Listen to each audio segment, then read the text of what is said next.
right, welcome to another episode of Challenging Class podcast, and I'm really excited today to introduce our guest. Our guest is an author, a professor, just an overall good human being.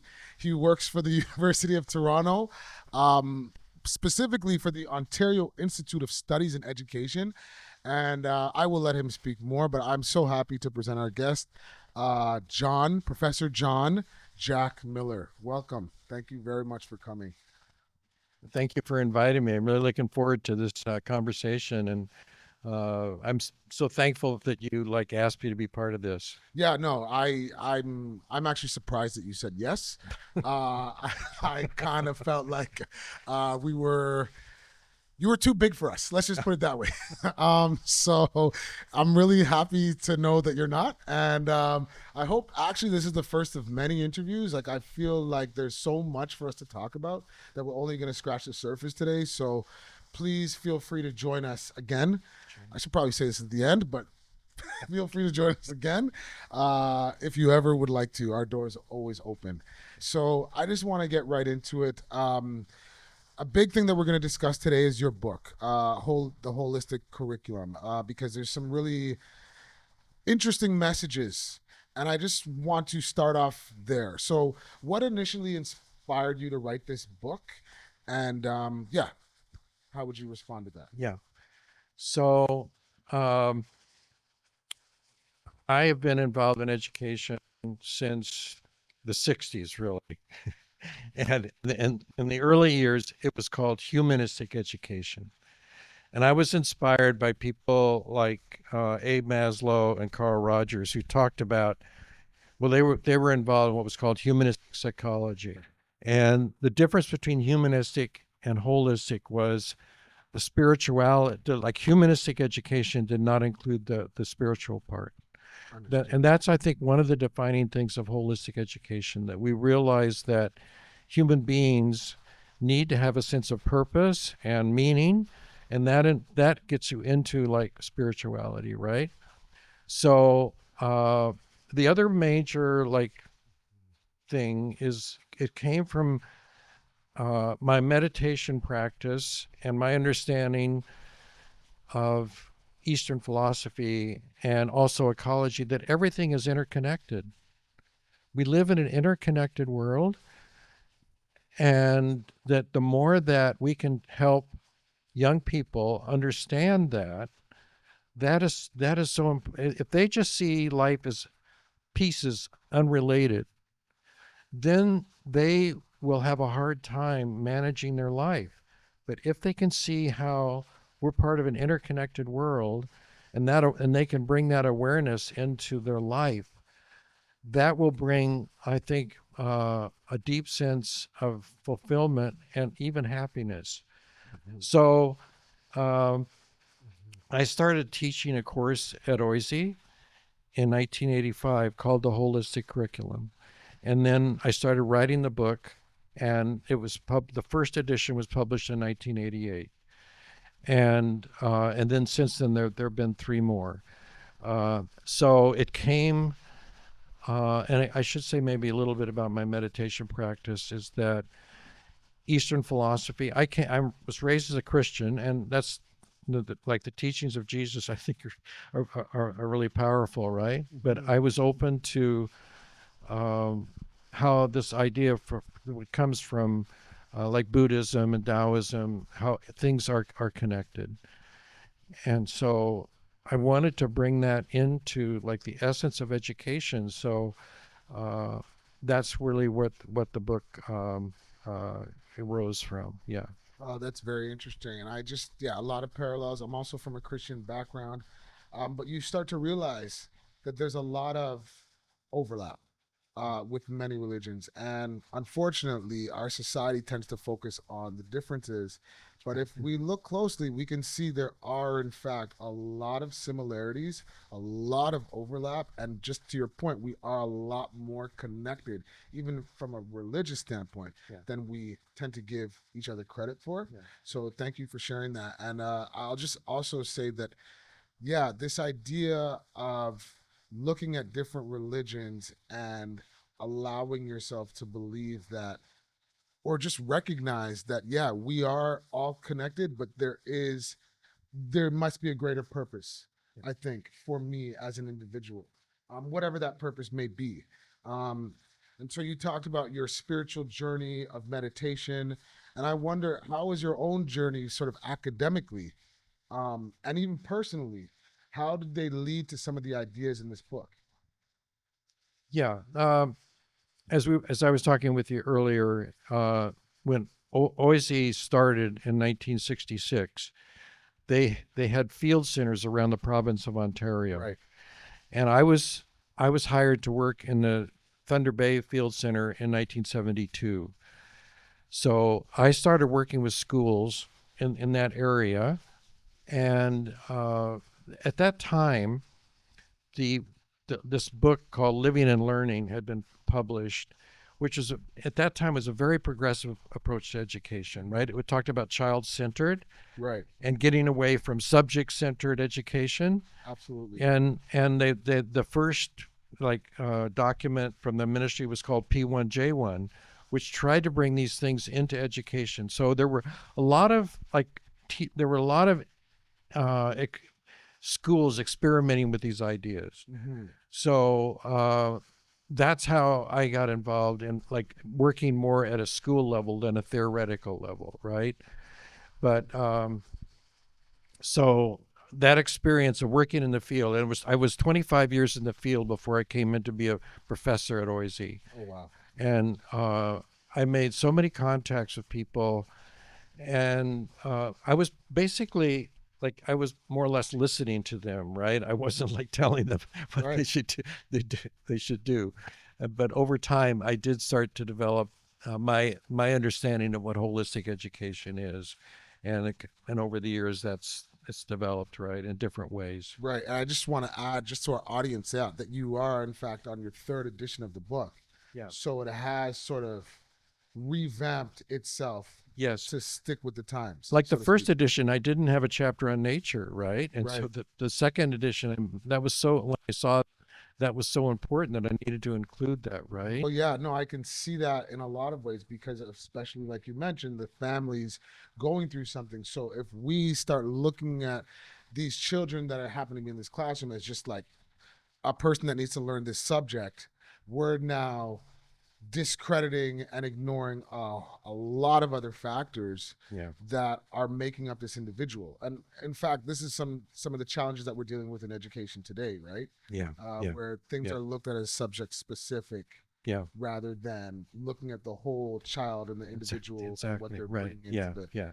the Yeah. room. Yeah. Yeah. So the last one is there was a Muslim man in my class in 2019, and he got the idea of setting up a school for Muslim children again in the North York area. It's called the Selm Academy.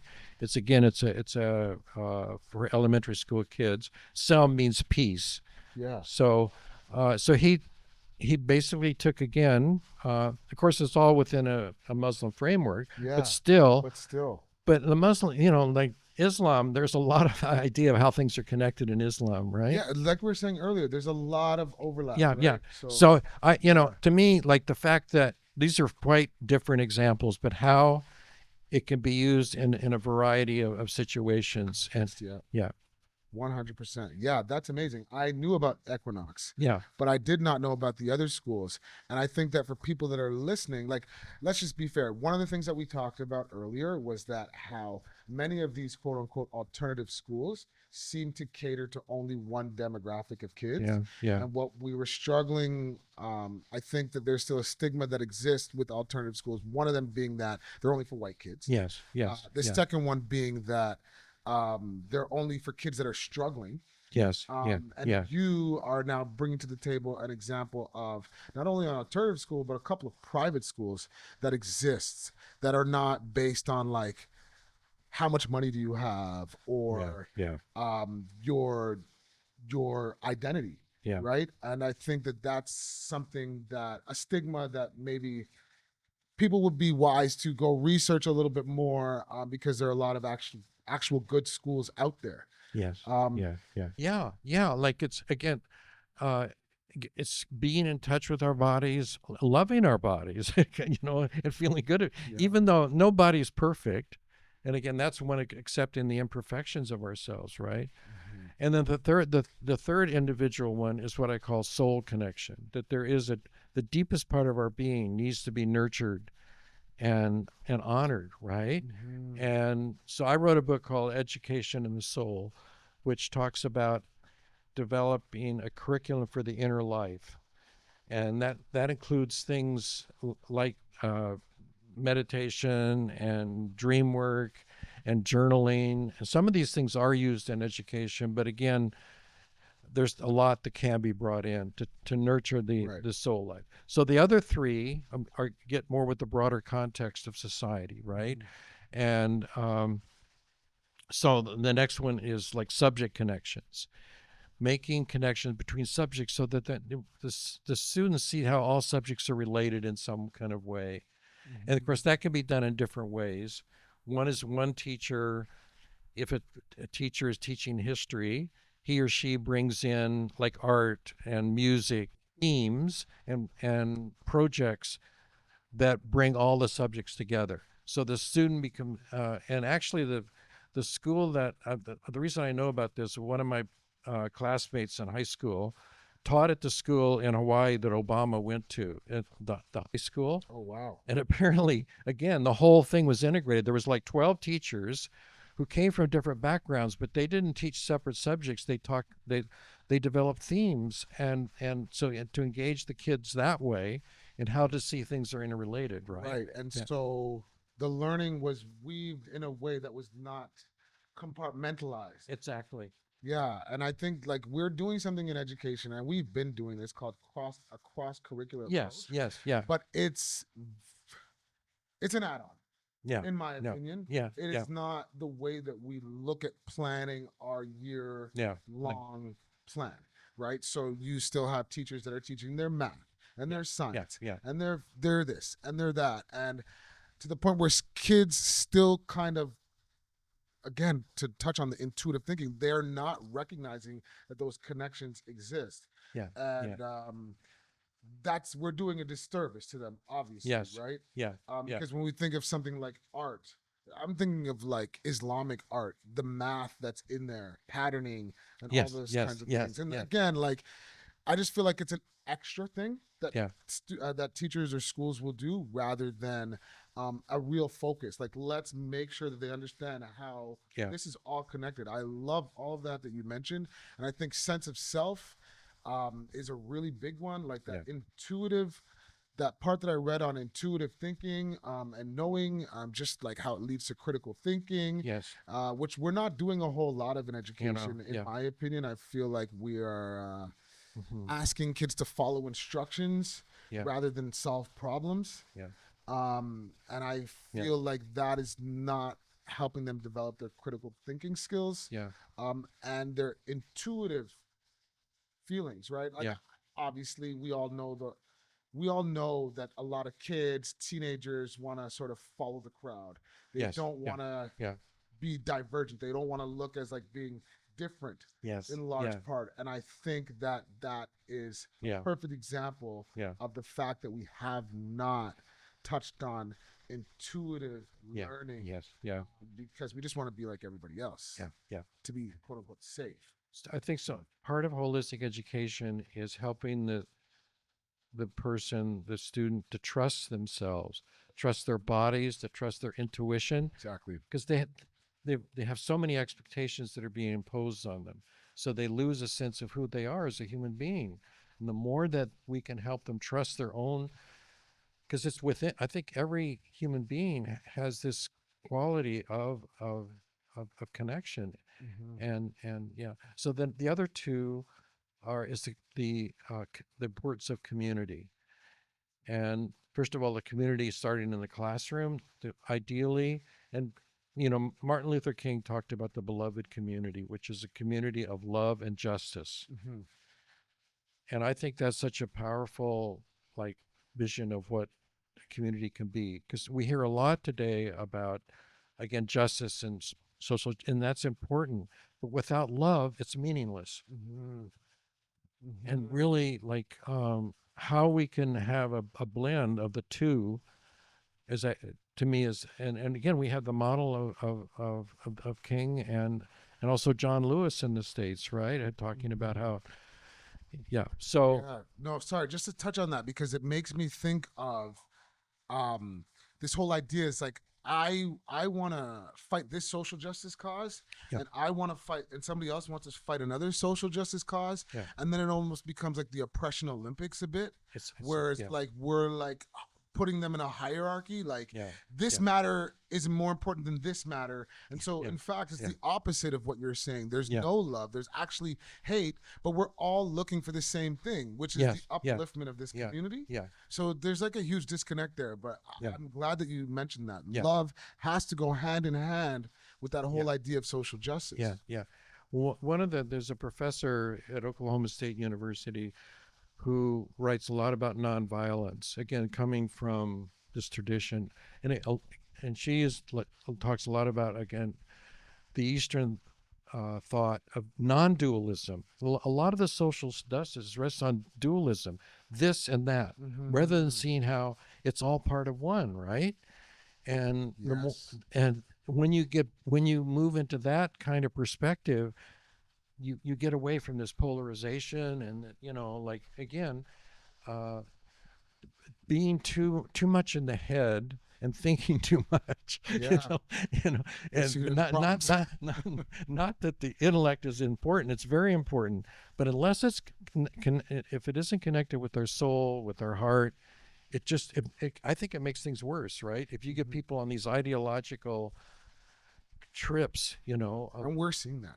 To be fair, we're seeing that. We're seeing yeah people that are quote unquote thought leaders in our society, and everything is about the intellect. Like, I'm just going to show you how smart I am, yeah and I'm going to use yeah these yeah super big words so yeah everybody knows yeah that I'm intelligent, yeah and yeah I'm going to just debate you that way, and I'm going to yeah just beat you under the table with yeah these words, and yeah it's not about that. And even for myself, it's taken time to just think about personally, like, are you trying to win this argument right now, yeah or are you trying to build connection? Are you yeah trying to, you know what I mean, save this exactly relationship? yeah So yeah yeah, there's a lot to be said there. yeah and again our culture is not good about listening, right? It's more again I think the social media like is kind of contributed that we have to make our statement on social media about what we think and believe rather than learning to listen to people, right? Yeah.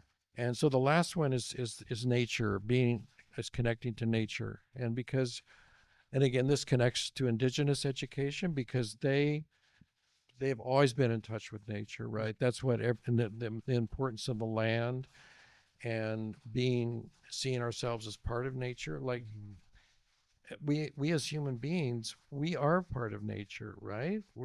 We have this physical body that's part of nature. So 100%. Yeah. and they have this thing in Japan, they call it forest bathing, that actually spending time in nature reduces your level of anxiety.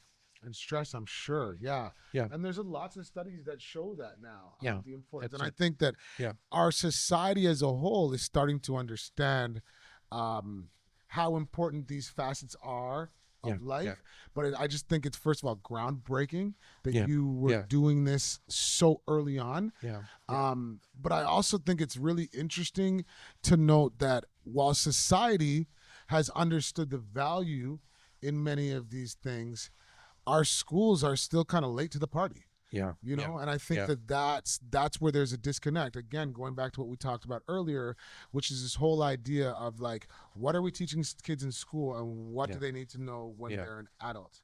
And so again, going back to love of self, yeah, right, yeah, being yeah, intuitive, learning, being in touch with nature, yeah, and understanding how we're all connected are messages that I feel like, me personally, I'm just learning now yeah, as an adult, and I think we could do a better job of doing yeah, um, as sorry, helping our students to understand. yeah, And yeah. actually, that's a perfect segue into my next question, Sure. because really, we have the students on the one hand, but then on the other hand, we have the teachers. So really, the question comes to like, how do teachers sort of cultivate that in their inner life. So like Mhm. you emphasize the importance of these 6 facets, and I just wonder, like, for a teacher, how can they, like, what are some maybe tangible or practical things that a teacher can do to cultivate some of these things in their inner life and in the Mhm. classroom?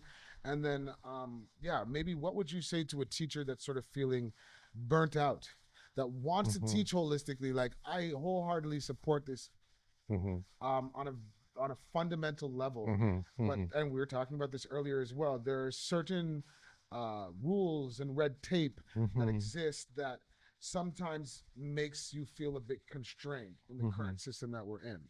Yeah. So I think there are different things that a teacher could do. One is to find like-minded teachers that support you, that you can work as a, so you don't feel isolated. Right. And That's important. yeah, Yeah, absolutely. definitely. And again, again, nature. If you can spend some time in nature and feeling yourself connected to nature, right? Mm-hmm. So the thing that then I was mentioning to you earlier, that in my classes since 1988, I've required students to meditate for 4 to 5 weeks. And the whole idea is just to slow down and get in touch with your inner life, right? Mm-hmm. And to realize that there's something, deep within us that could be a source, Mm-hmm. and it's like nurturing that place. So, Yeah.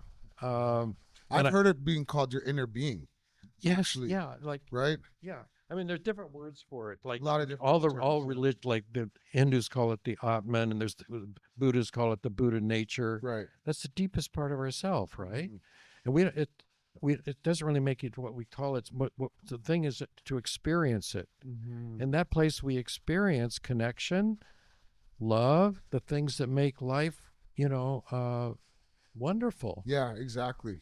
Exactly. Yeah. And, there's just a lot of personal connection that I'm taking from what you're saying, because for myself, like, I've started to recognize some of these things, and I've tried to make some personal changes in my own life, just like with the phone, for example, not looking at it for the first hour when I I, wake up. yeah, yeah, These things like distort your whole perception of yeah, reality, and yeah. you start living your life on almost like somebody else's time. Yes, And this yes, whole yeah, conversation that we're having with like knowing yourself ends yeah, up fading to the background because you're just scrolling, yeah, or you're yeah. just responding to messages, I know. or Yeah, and it's just like, what am I really doing? So yeah, it's like prioritizing you as an individual exactly. and how you're Yeah, feeling, your inner self. And there's a lot there yeah, that yeah, I think yeah, yeah, educators can learn from. yeah.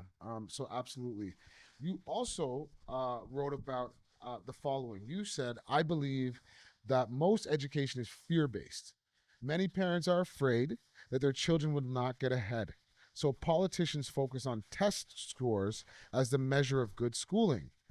And so I just want to connect this to my next question. How can holistic education coexist with our current schooling model, or how can it push back against Mm-hmm, the existing structure? mm-hmm.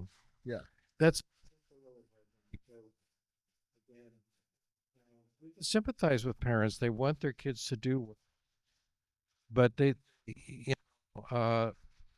so the way that they think that they'll learn to do well is to take tests and have high scores. But we do have examples from uh, different countries, particularly Finland, where they don't do any of the standardized testing, right? Mm-hmm. And they come out, but when they do the international one, they come out very high. And in this, not only in Phoenix school, but I think also in many of the Maybe uh, Denmark. I feel like yeah, Denmark is always high up yeah, on the list. yeah. Yeah. But so the first 4 or 5 grades, like up to grade 5, they focus on well-being. Mm. They don't like just All the ramp way up to grade 5. up to grade 5. Unbelievable. And then they start really working on the skills. But Right. at that point, this what I was talking about earlier, the student is more in touch with themselves, more trusting themselves, Right. and then so they when they're taught these other skills, they can integrate it into who they are, right? Right. Instead of like starting with that. And again, a lot of kids, sometimes end up don't hate reading and writing because the way that they were taught. that it was taught mechanically, Exactly. you know, and Or somebody's forcing them, you have to do this yes, because of yeah, blah blah blah. Or again, like yeah, they're just reading content that is not resonating with them. yeah. For example, there's a lot of Of course, you know, teaching and reading, it's a very complex thing, and I'm not a I'm not an expert in right. that. But No, but like, there is something to be said about us constantly telling kids what yeah, to do yeah, versus having them explore and exactly, figuring it out on their exactly. own, and that is like Yeah, a real thing. But yeah, just to hear that they're doing this up to grade 5, like yeah, kids are like 10 by this time. Our current model is like, okay, you can explore until you're like 4 or 5 years old, yeah. I know. right? Yeah, So yeah, yeah, that's very interesting to yeah, hear. yeah. And then like just to transition, I just want to talk a little bit about maybe some critiques. Um, because some critics argue that holistic education is sort of idealistic, Yeah, right? Not realistic for us, or not scalable. yeah, yeah. Um, However, I just want to point out to our audience that I believe you worked with a group of educators in, is it Bhutan? Am I Yes, saying that yeah, correctly? yeah. To reimagine their curriculum. Is that correct? And so I just want to know how you respond to people that might say that Yeah. this whole idea of holistic education is like not practical Yeah. or not realistic. Yeah. Well, again, I've had the honor of working around the world quite a bit, particularly in Asia, not just Bhutan, but Japan. I've done again workshops in Thailand and Korea, Malaysia. Those cultures, again, I think going back to the idea of the Taoism and the Buddhism, that in the roots of those cultures is they have this holistic perspective. It's there, right? Right. And even places like China, right? Because you know, Buddhism and that's where it came from. Right. So, um, uh, so yeah. Well, No, just like yeah. to people that say that it's impractical, Okay. it's not So going to work. no, and I got a an email from a person in Nigeria who wants to study with me because so my experiences around the world, there are people, I would say they're awakening. They're awakening to how things are interconnected, and they see holistic education that's congruent with this idea of interconnectedness, right? Yes. That's really the key. If they're still stuck in the model when things are separate and things are very individualistic, it's hard for them to see holistic education, Right. right? Right. But soon as they start to see how things are interrelated, then they begin to see, hey, this makes sense to me, right? And let's try to bring this into my kids' education. 100%. Yeah. Just to help paint that picture, like I remember a point in the book where you're using other maybe the philosophers or other educators to sort of prove your point, but like this whole idea of like, your body is made up of these bones, and then if we go deeper, it's made up of all these cells, and if we go deeper, it's made up of all these atoms, and so like you can't have one without the other, and how they're all sort of connected. And that I thought was a really good example of like painting the picture. And we do a lot of compartmentalizing, like we even touched on it, like where we prioritize the intellect.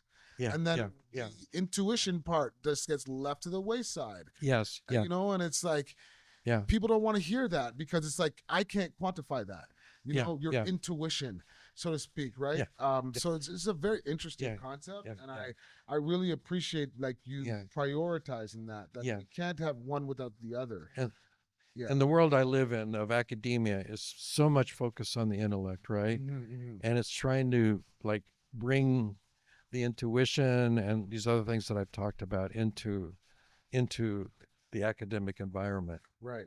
And like, to be fair, we talked about meditation a lot. Like there's a lot of science that's backing up the benefits. Oh, definitely. Of meditation. Neural pathways. Yes. That are being put in your, like all kinds of things. And so again, we have to ask the question, like, when is education going to join the party?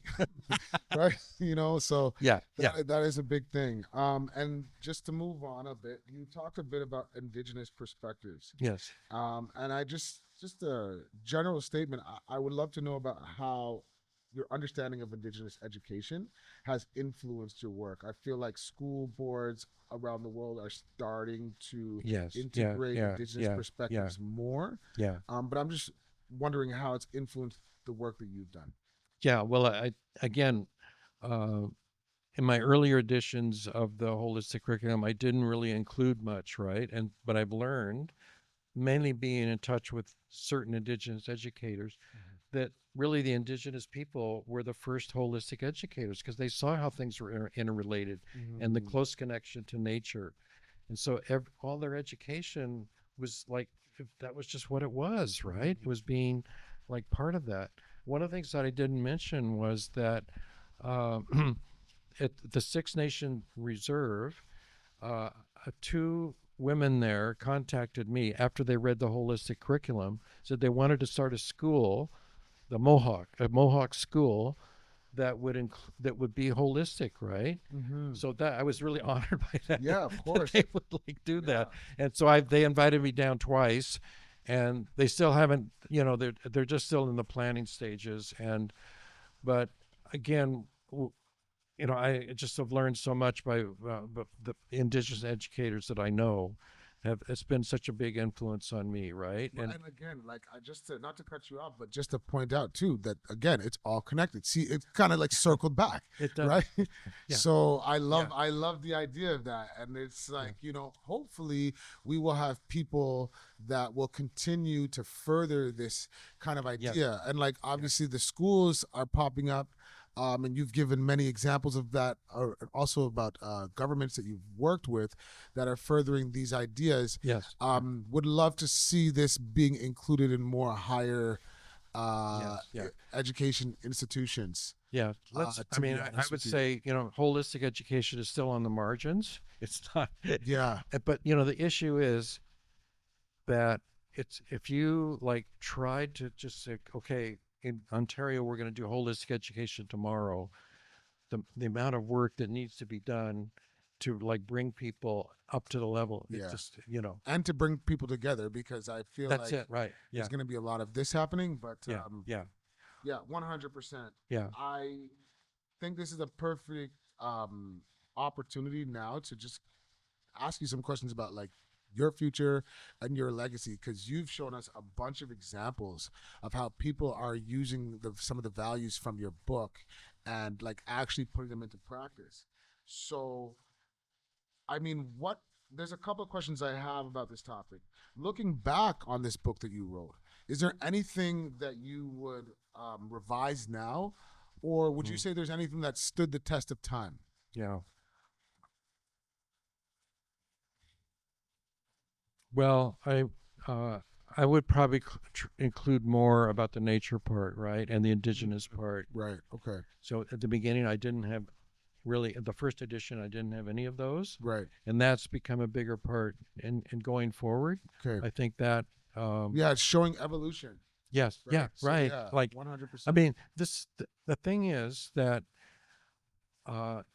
this is very organic, our understanding of holistic education, and it evolves, right? And that's the important thing is if you're going to implement it in a school, that that they work together to develop their own like collective vision, right? I mean, I'm not the only person that's written about it. There are other people that have. Right. So you can. No, you talk about it in the book as well. Yeah. Yeah. So it's got to be a ground up thing, right? And so that's what I would like support, and again, the community part is important. If people can come together and actually feel care about each other, that's holistic, right? Yes, exactly. Yeah. 100%. Yeah. There's a lot there. We talked about community in our conversation before as well, just how important it is for people to actually feel connected to the communities that they work in. Yeah. And it's not just a situation where you're just coming there 5 days a week and coming from a completely different city or even neighborhood. Yeah, exactly. There needs to be some sort of a connection there. Yeah. And then my follow-up question to that is, what do you hope that educators take away from hearing you today on this podcast? Well, again, I think examining what is important to them as an educator, Mm-hmm. and seeing that how they can again show students how things are connected Mm-hmm. and that they live in a connected world, and so that they're not isolated. So I mean, a lot of the mental health of young people is that they see them as separate, right? And I think this some of Yeah. the social media like fosters that, 100%. so 100%. Yeah. so like if you see at a deeper spiritual level that we're connected, then you can counter those uh, that that emphasis on separatism, right? 100%. I Yeah. just feel like too, just to add to what you're saying, there's a level of inner work that teachers, I think, not, we haven't even touched on principals, superintendents, Yeah. but I just think there's a level Yeah. of inner work that educators need to do as well. So we're talking about connected. They need to understand. We all need to understand how our inner self Yeah. is connected to all of these things. And I just, again, this is going to sound cliche, but we're role models Yeah. in a lot Yeah. of cases. And I've talked about this before, but we're getting mad. We're spending a lot of time in education getting sort of annoyed and upset with kids about their addiction to Yeah. screens and devices. Yes. But they're following the lead of the Yeah. adults. Yes. So Yes. Right. Right. it's like to the person that's, Yeah, waking yeah. up the first thing in the morning and checking Yeah. their phone, Yeah. or like at the dinner table and looking at their phone. It's like, Yeah. we need to do the work first. Yeah. And I think Yeah. that, again, to all the educators out there as well, Yeah. why isn't Johnny like focusing and listening? Well, maybe we need to look deeper at ourselves. Like I always Yeah. talk Yeah. about like being at these workshops as a teacher, these professional development workshops, and sitting there for like a good hour and being bored out of my mind. And it always makes me think about my students and how like Yes. Yes. they're Yeah. in that situation as well on a Yeah. daily Yeah. basis. Yeah. Yeah. And it's like, oh my God, like Yeah. no wonder, Yeah. so there's a lot to be said Yeah. there. But I just think that we need to help ourselves first. Yes. Yeah. And Yeah. there's some sort of inner reflection that Yeah. might have to happen Yeah. as Yeah. well. Yeah. So good. I want to close with the following question. It's a question that I ask everybody that comes on. Mhm. But also, like, please feel free to share either as a student or as an educator or both.